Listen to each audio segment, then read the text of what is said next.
Hey there, I'm Dakota Glueck, and I'm one of the founders of Soul Fed Ranch Dog Food.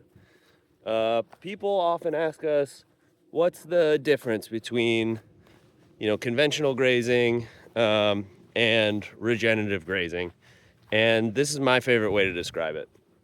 So on a conventional ranch, come May or April in most of the country when the snow's melting, it's a little different here in California. But come that turnout time, the rancher basically opens the gates and all the cows filter out onto the ranch. Some cows pick their favorite spot down by the creek. Another cow and her calf might pick a spot under their favorite tree, and they stay there for the whole season.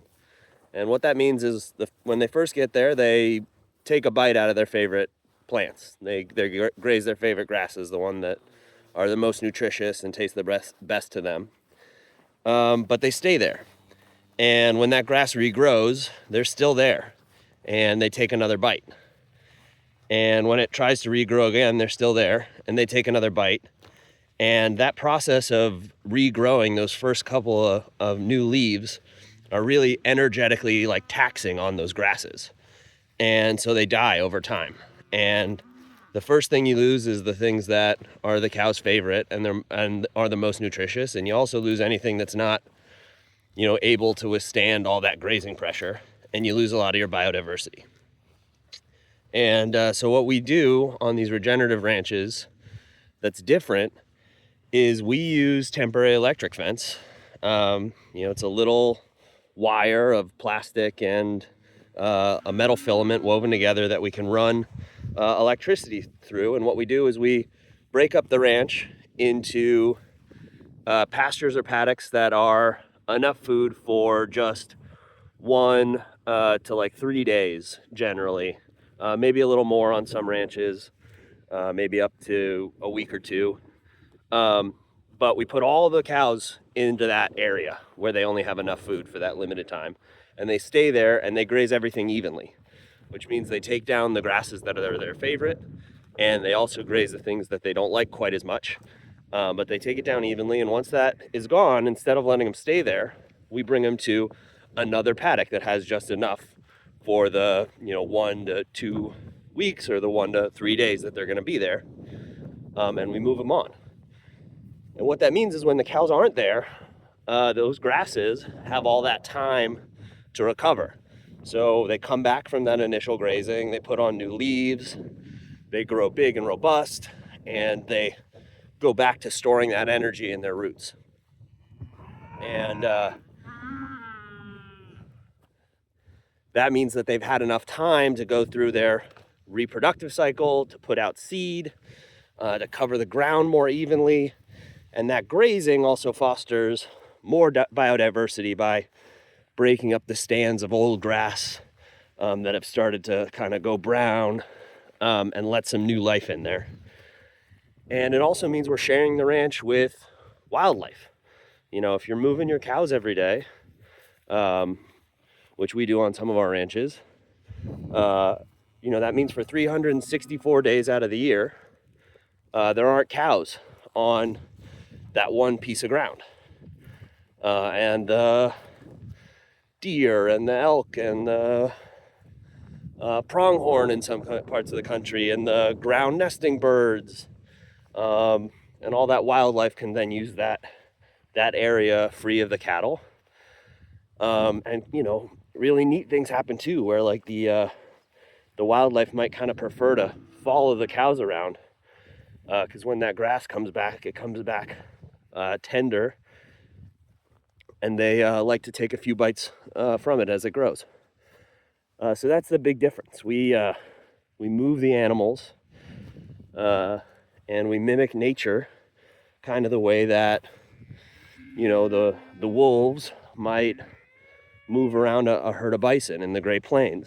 The pressure of the predators keeps the herd animals together. They line up shoulder to shoulder and put the babies behind them when the predators are present, instead of filtering out, to just one cow and her calf where they might be more vulnerable. So they stick together at density. they eat all the feed that's available to them because they're all tight together. And then once they've eaten the feed that's available, they put their manure and urine on the ground, where it can lead to fertility for that, next regrowth. And it's that cycle that builds healthy, deep soils. And then they move on. And that's kind of what we're doing. But instead of using, predators and that stress, we use the, temporary electric fence, and they learn the drill, and they learn to trust the rancher that, once the food's done, they're going to get moved to a new pasture where there's plenty of feed. And we use the temporary electric fence and herding dogs and cowboys on horseback to do the job that, the predators do in nature. And restoring that cycle is good for the animals, and it's good for the grasses. And when you have healthy animals and healthy grasses, you also build healthy soils. And that fostering of biodiversity, that's also what puts all those beneficial micronutrients and phytonutrients into the meat. And that's what's so helpful for us and our animals, and our dogs that eat Soul-Fed Ranch dog food. So it's all, regenerative systems are all about thinking holistically, and understanding how nature's systems function to provide us with, healthy food and good livelihoods. So you can find Soul-Fed dog food at soulfeddogfood.com.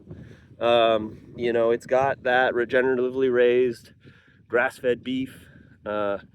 It's got Oregon meats that have really high levels of antioxidants and vitamins and minerals in them. And then it's got all those additional canine superfoods to help your pup live a healthy and happy life. And to, in our case, we've got working dogs, and to come to work with us every day and do their job. So thanks for listening, everybody.